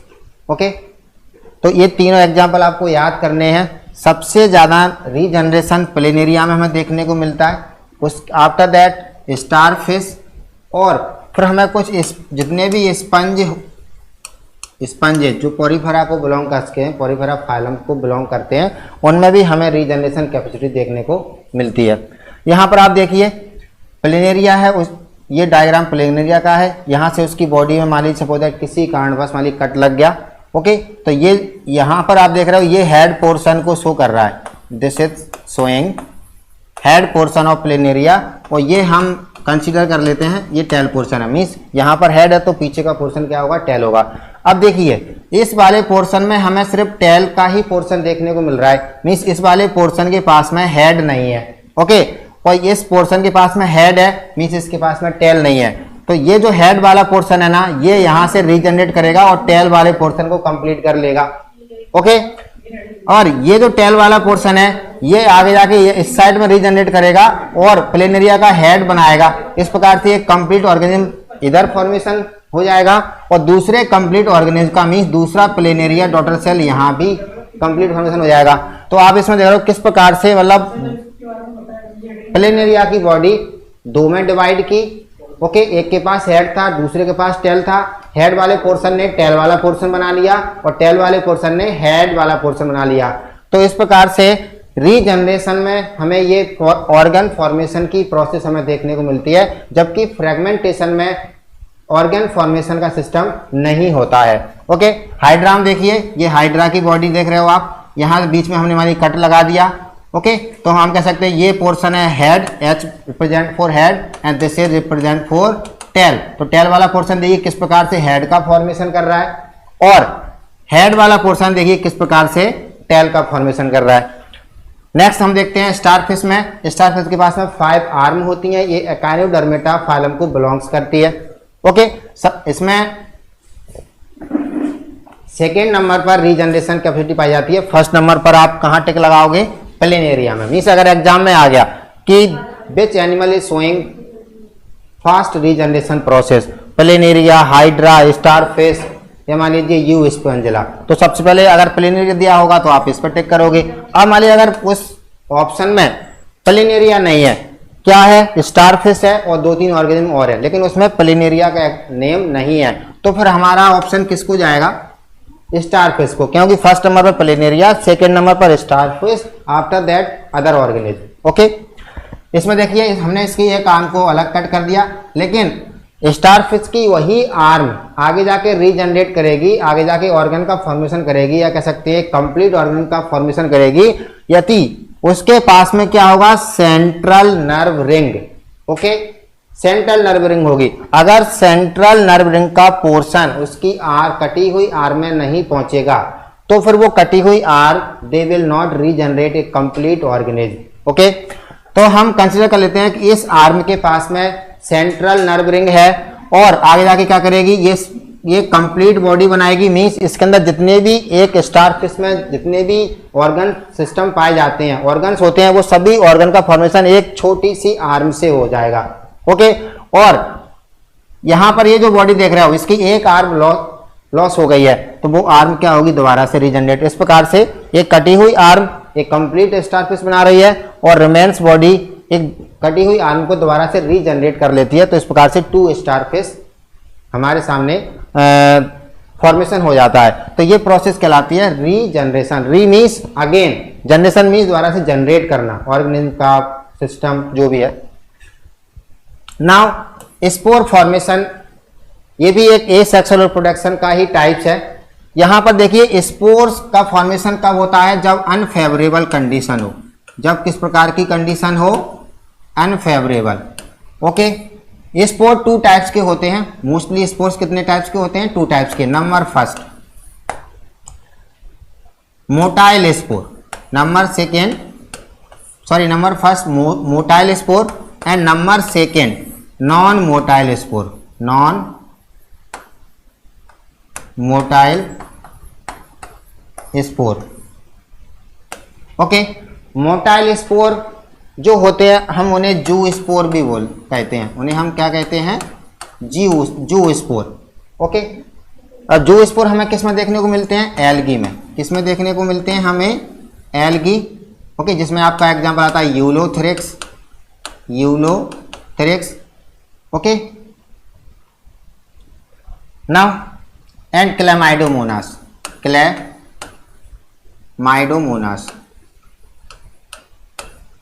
यहां पर आप देख रहे हो ये कि ये फंगी का डायग्राम है। यहां पर ये जो डायग्राम दिखाया है हमने वो जो स्पोर्स बन रहे हैं। ओके, अब ये जो देखिए हमें पता है फंगी कैसी होती है? ब्रांच। तो ये कि ये फंगी का स्ट्रक्चर है, ये किसका स्ट्रक्चर है? Hyphae. This is called hyphae. बहुत सारे हाइफी मिलकर क्या बनाते हैं? माइसीलियम। बहुत सारे हाइफी मिलकर क्या बनाते हैं? माइसीलियम। अब हाइफी से देखिए इस प्रकार से यहां पर ब्रांचेज जा रही हैं ऊपर को। अब ये आगे जाके ब्रांचेज एक बॉल लाइक स्ट्रक्चर का फॉर्मेशन कर रही हैं। ये बॉल लाइक स्ट्रक्चर क्या कहलाता है? स्पोरेंजियम। ये क्या कहलाता है? स्पोरेंजियम। स्पोरेंजियम के अंदर छोटे छोटे सेल्स होती हैं, उन सेल्स को हम क्या कहते हैं? स्पोर्स कहते हैं। स्पोरेंजियम के अंदर क्या होती हैं? छोटी छोटी सेल्स होती हैं, दैट इज कॉल्ड स्पोर्स। अब ये स्पोर्स अनफेवरेबल कंडीशन में बनते हैं जब बाहर का एनवायरनमेंट फेवरेबल हो जाता है, मीन्स इनके अनुकूल हो जाता है। तब क्या होगा? ये स्पोरेंजियम ब्रेक डाउन करेगी और ब्रेक डाउन होने के बाद में देखिए किस प्रकार से छोटे छोटे पार्टिकल नीचे फॉल डाउन हो जाएंगे और ईच एंड एवरी सेल्स या छोटे छोटे स्पोर्स किसमें कन्वर्ट होंगे? एक कंप्लीट फंगी में। ओके, एक एक ऑर्गेनिज्म फंगी का फॉर्मेशन होगा। यहाँ पर आप देख रहे हो ये कहलाता है स्टोलोन। ओके, यहाँ पर ये जो आप देख रहे हो ब्रांचेज ये कहलाती है स्पोरेंजियोफोर। ये क्या कहलाती है?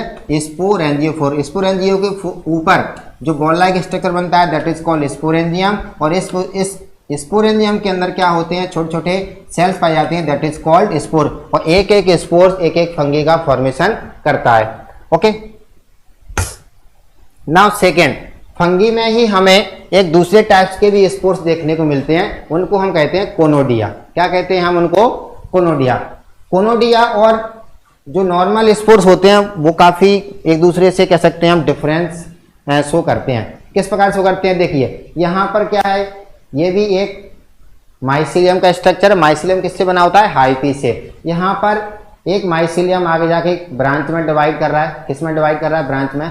आगे जाके फिर अगेन डिवाइडेशन हुआ और वहीं पर क्या हुआ?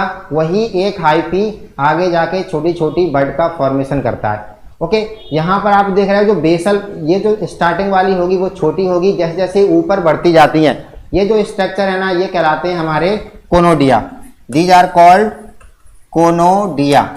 Okay, conidia. कोनोडिया एक्चुअली में होते क्या है कि जो ये जो ब्रांचेज हैं ये ब्रांचेज आगे जाके डिवाइड करके और उन्हीं वही छोटे छोटे पार्टिकल्स का या सेल्स का फॉर्मेशन करती हैं। ओके, अब ये जो ब्रांचेज हैं इनको हम कहते हैं कोनोडियोफोर। ये क्या कहते हैं हम इनको? कोनोडियोफोर। और ये जो बेस पर जो ब्रांच होती हैं that is called hyphae, that is called hyphae. और आगे जाकर जब ये कोनोडियोफोर जब छोटी छोटी सेल्स में जो कन्वर्ट हो रहे हैं तो ये जो सबसे नीचे वाली सेल्स होगी, ये नीचे वाली सेल्स हो गई। ओके, ये स्मॉल साइज की होती हैं और ऊपर वाली सेल्स होती हैं ये क्या होती हैं? लार्ज। ये आपको ध्यान रखना है। जो सबसे ऊपर वाली सेल होंगी वो क्या होंगी? मतलब ये बन चुकी हैं और ये क्या है? नीचे से छोटी छोटी सेल्स का फॉर्मेशन, ये न्यू सेल्स कहलाती हैं जो साइज में छोटी होंगी। और ये ओल्ड सेल होती हैं। Old cell means conidia. Old cell means कोनोडिया।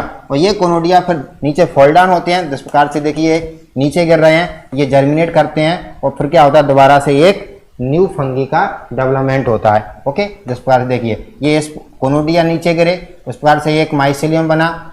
Okay, mycelium से फिर क्या होगा? ब्रांचेस सिस्टम में क्या होंगी? फंगी क्या होते हैं? ब्रांच होते हैं। और ये फिर वो ब्रांच पे धीरे धीरे किसमें? एक कंप्लीट फंगी में डेवलप हो रही है।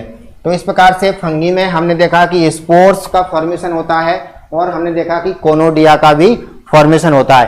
कोनोडिया और स्पोर्स में क्या डिफरेंस होता है कि कोनोडिया जो कोनोडियोफोर्स होते हैं ना उनकी सेल्स आपस में क्या होती हैं? डिवाइड करती हैं और फिर धीरे धीरे जो स्पोर्स बनते हैं उनको हम क्या कहते हैं? कोनोडिया स्पोर्स कहते हैं। यहाँ पर हमने देखा कि यहाँ पर क्या है कि जो ब्रांचेज होती हैं उनको हम क्या कहते हैं? स्पोरेंजियोफोर। स्पोरेंजियोफोर्स टिप पे जाके एपिकल पोर्शन पे जाके क्या होगा? एक बॉल लाइक स्ट्रक्चर का फॉर्मेशन करेंगी। उसके अंदर फिर क्या होगा?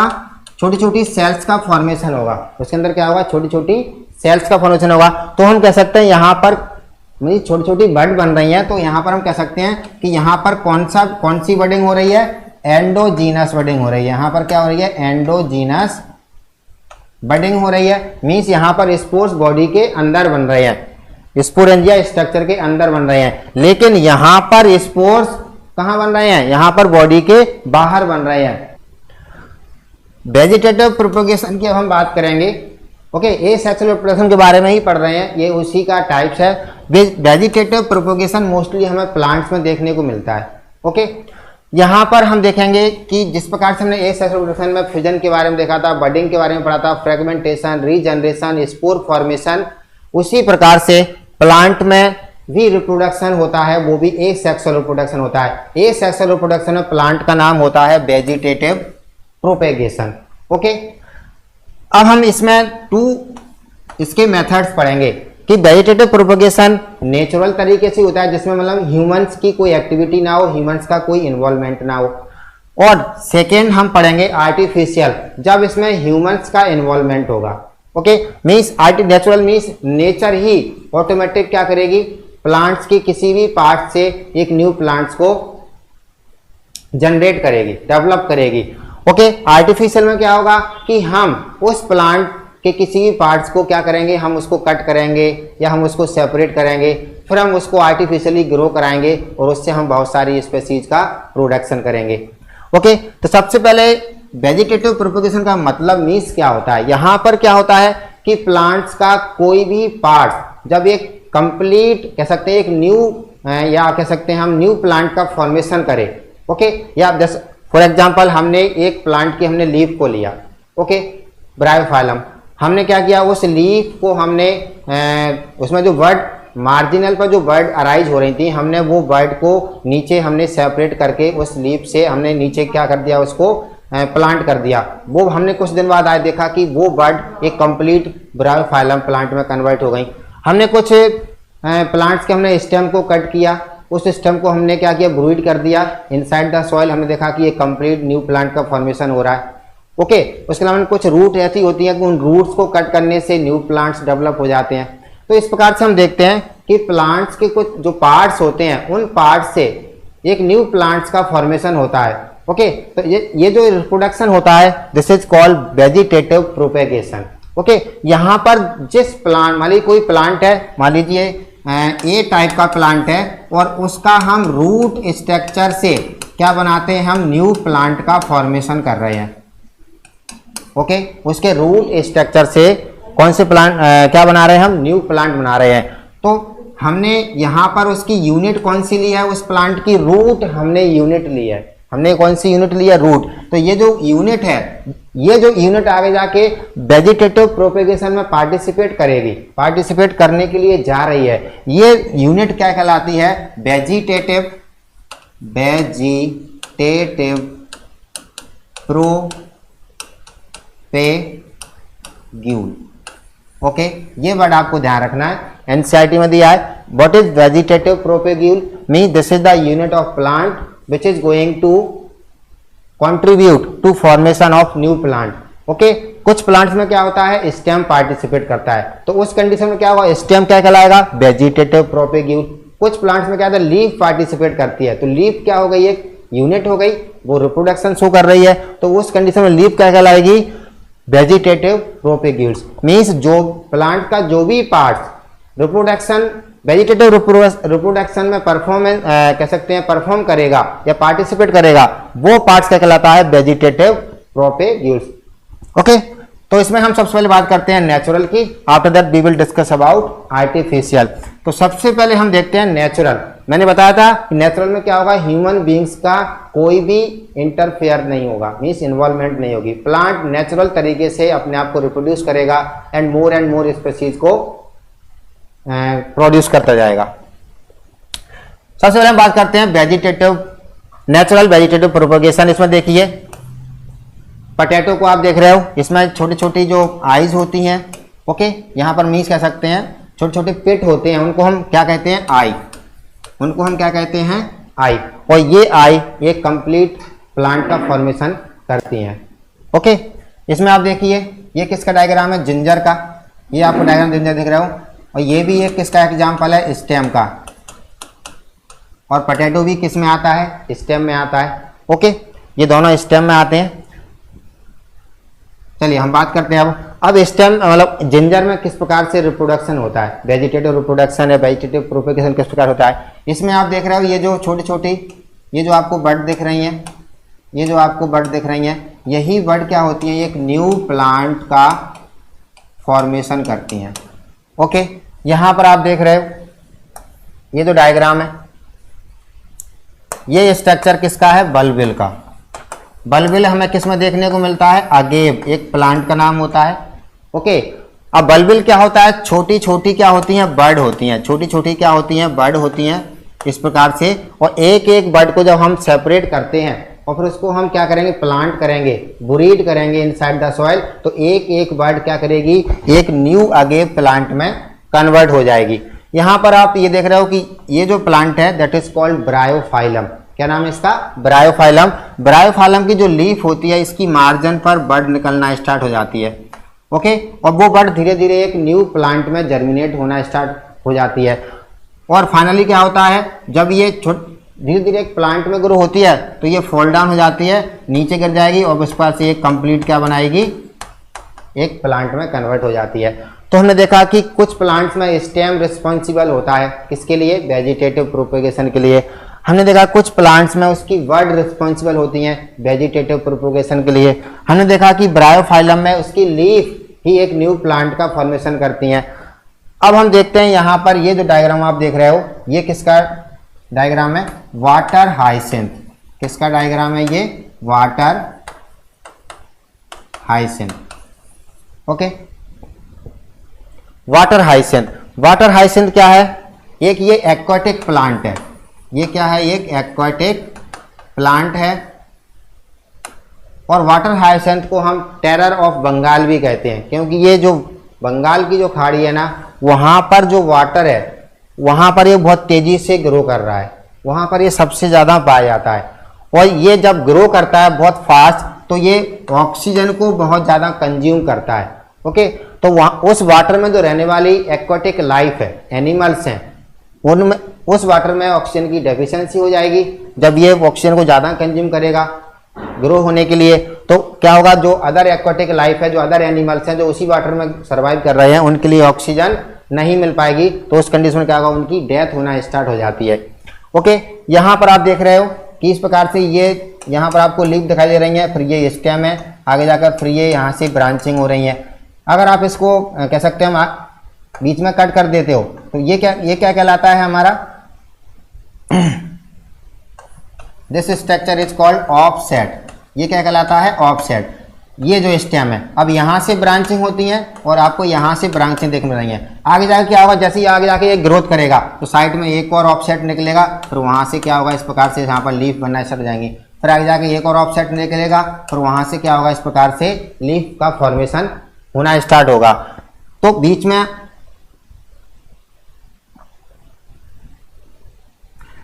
तो हम देखते हैं कि ये जो टेरर ऑफ बंगाल है, जिसका नाम कौन सा प्लांट है, ये वाटर हाइसिंथ प्लांट है। ये मतलब इंडिया में बंगाली खाड़ी में सबसे ज़्यादा इसमें ग्रोथ देखने को मिल रही है। और यहाँ पर ये किस टाइप का रिप्रोडक्शन शो कर रहा है, वेजिटेटिव प्रोपेगेशन।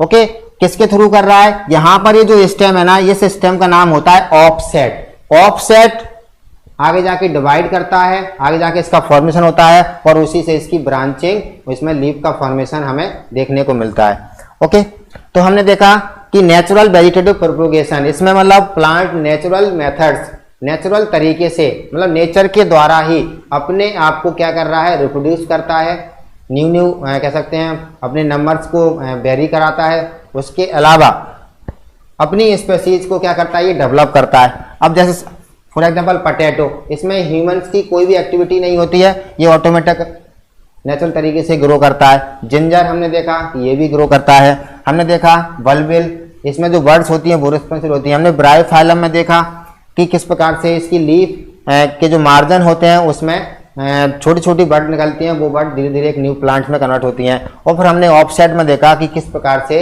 इसका जो ऑफसेट वाला पोर्शन होता है उसमें ब्रांचिंग होके ये अपने आप को ग्रोथ या कह सकते हैं वेजिटेटिव रिप्रोडक्शन शो करता है। अब हम देखेंगे आर्टिफिशियल वेजिटेटिव प्रोपोगेशन। आर्टिफिशियल में क्या होगा, ह्यूमंस की इन्वॉल्वमेंट हमें देखने को मिलेगी। इसमें ह्यूमंस की इन्वॉल्वमेंट देखने को मिलेगी। मीन्स यहाँ पर हम अपने फायदे के लिए, हम अपने बेनिफिट्स के लिए प्लांट्स के हम डिफरेंट पार्ट्स को यूटिलाइज करेंगे। ओके, और उससे फिर हम अपने मनपसंद की वैरायटी को, या मन कह सकते हैं हम अपने तरीके से प्लांट को रिप्रोड्यूस कराएंगे। ओके, तो स्टूडेंट आज हम बात करेंगे आर्टिफिशियल वेजिटेटिव प्रोपोगेशन। ओके, इससे पहले हमने पिछली स्लाइड में बात किया था नेचुरल वेजिटेटिव प्रोपोगेशन, जिसमें हमने देखा था कि प्लांट के जो डिफरेंट पार्ट्स होते हैं जैसे लीफ, स्टेम, रूट, इनसे प्लांट अपने आप को क्या कर रहा था, प्रोपोगेट कर रहा था। अब जिस यूनिट से प्लांट प्रोपोगेट करता है ना, उस यूनिट को हम क्या कहते हैं, वेजिटेटिव प्रोपेग्यूल्स। ओके, सपोज कीजिए आप पटेटो है, पटेटो में स्टेम के थ्रू क्या होता है, नेचुरल वेजिटेटिव प्रोपोगेशन होता है। अब वहां पर जो आइज हैं, आइज अपने आप को पार्टिसिपेट करती हैं, उसके रिप्रोड्यूस करती हैं। तो वहां पर जो आइज है, मीन्स आइज कहाँ पाई जाती हैं, पटेटो के स्टेम में। तो स्टेम क्या हो गया, वहां पर रिप्रोडक्शन यूनिट हो गई, और वो रिप्रोडक्शन यूनिट क्या कहलाती है, वेजिटेटिव में वेजिटेटिव प्रोपेग्यूल्स। ओके, सो आर्टिफिशियल वेजिटेटिव प्रोपेगेशन में हम इसके 3 टाइप्स के बारे में डिटेल में बात करेंगे। नंबर फर्स्ट हम बात करेंगे कटिंग, नंबर सेकेंड हम बात करेंगे layering, number third grafting. Okay student, means artificial vegetative propagation में हमें मेनली 3 टाइप्स को डिस्कस करना है इसमें। ओके, सबसे पहले हम देखेंगे लेयरिंग के बारे में, नंबर सेकंड पर हम देखेंगे ग्राफ्टिंग के बारे में, उसका फिर हम बात करेंगे कटिंग के बारे में। ओके, मैं एक नॉर्मल से आपको डेफिनेशन दे देता हूं कि जिसमें एक्चुअली होता क्या। देखिए, कटिंग में क्या होता है, हम उस प्लांट की उसके पार्ट्स को कट करेंगे। सपोज दैट स्टेम को हमने कट करके अलग प्लांट कर दिया, उससे एक न्यू प्लांट ग्रो हो जाएगा। Okay, that is called cutting.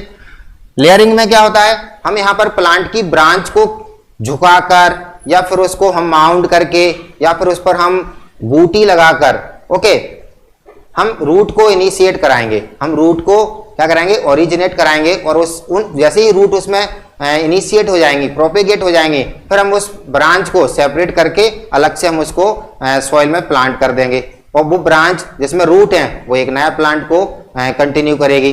Grafting हम क्या करेंगे, 2 डिफरेंट स्पेसीज के हम कैरेक्टर मिक्स करने के लिए, सपोज दैट हम एक ही प्लांट में व्हाइट फ्लावर चाहते हैं, रेड फ्लावर चाहते हैं, तो हम उसके स्टेम को हम आपस में मर्ज कर देते हैं।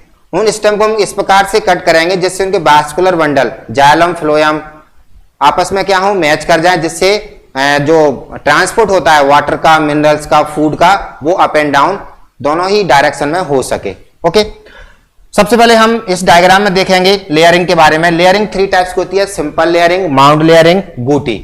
ओके, सिंपल लेयरिंग में क्या होता है, जस्ट एक प्लांट होता है, हम उसकी ब्रांच को नीचे झुका देते हैं, उसको हम सॉइल्स के अंदर दबा देते हैं, फिर उस सॉइल को उसके ऊपर हमने कवर्ड कर दिया, उसके ऊपर हमने कोई हैवी वेट मटेरियल हम रख देते हैं, जिससे मतलब ब्रांच वो ऊपर को दोबारा ना उठ जाए। फिर हम देखते हैं कुछ दिनों बाद मतलब 15 दिन बाद, 20 दिन बाद में या 25 दिन बाद हम आएंगे, फिर हम देखेंगे वो मटेरियल को हटा करके उस रूट जो स्टेम की ब्रांच थी ना, उसमें हम देखेंगे रूट का इनिशिएशन हुआ है कि नहीं। अगर उसमें रूट निकल आएंगे तो हम क्या करेंगे, यहां से इसको कट कर देंगे। आप देखिए इस डायग्राम में ये क्या है, सॉइल है। ओके, हमने क्या किया, ये जो ब्रांच थी ये ऊपर थी, हमने इसको ना झुका दिया, इसको नीचे दबा दिया, इसके ऊपर हमने सॉइल को कवर्ड कर दिया। अब ये ब्रांच दोबारा से ऊपर ना उठ जाए, हमने क्या किया, ऊपर हमने एक हैवी मटेरियल रख दिया। आप कुछ दिन बाद हम आए, 15-20 दिन बाद हम देखा कि यहां से रूट निकलना स्टार्ट हो गई, यहां से रूट निकलना स्टार्ट हो गई। अब क्या करेंगे, यहां से इसको कट कर देंगे। ये जो ओरिजिनल प्लांट है वो तो एज वेल एज ग्रो करेगा ही करेगा, लेकिन ये अलग से जो स्टेम कट वाला जो स्टेम था वहां से एक न्यू प्लांट का ओरिजिनेशन हो जाएगा। ओके, तो ये छोटा अलग से प्लांट आ गया, और ये आपका जो ओरिजिनल प्लांट है जिसको हम पेरेंट कह सकते हैं, वो तो कंटिन्यू ग्रो कर ही रहा है।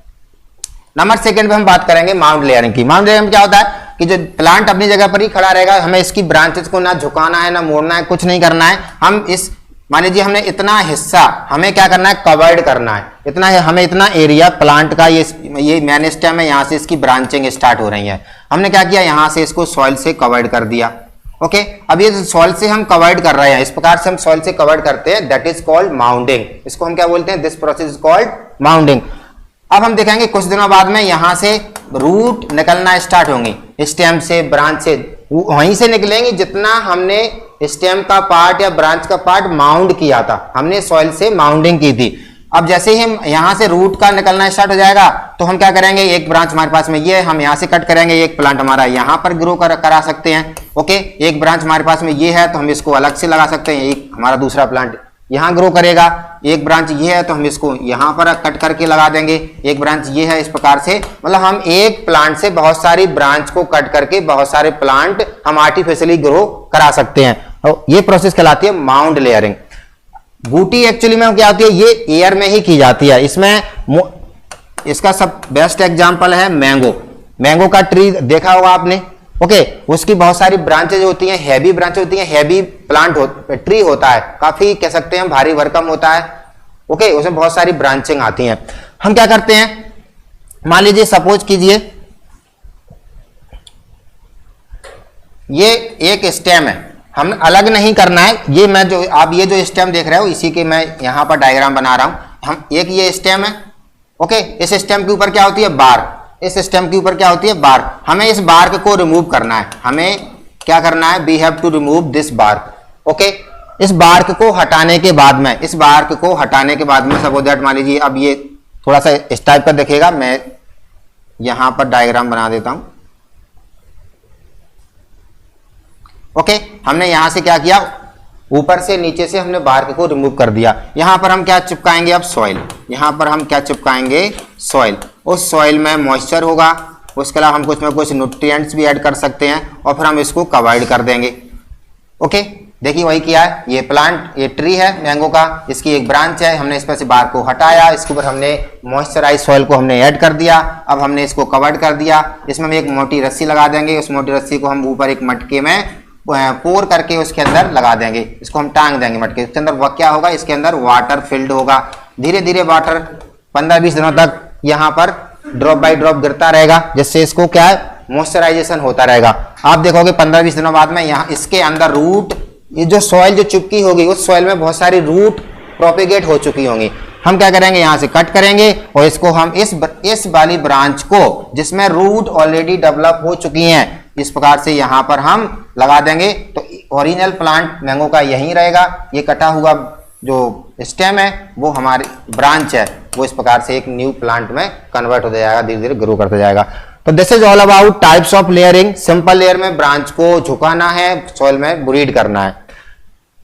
Now mount layering. Mount layering में हमें माउंट करना है, जितना एरिया हम कवर्ड करना चाहते हैं, जितना एरिया हम कवर्ड कर देंगे वहीं से रूट का initiation they will start. Next हम बूटी में क्या होता है, बूटी में एयर में ही हम स्टेम को कट लगाते हैं, उसकी बार को रिमूव कर देते हैं, फिर वहां पर हम सॉइल मॉइस्चराइज करके और उसमें हम न्यूट्रिएंट ऐड करके चिपका देते हैं कुछ दिनों के लिए, 15-20 दिनों के लिए।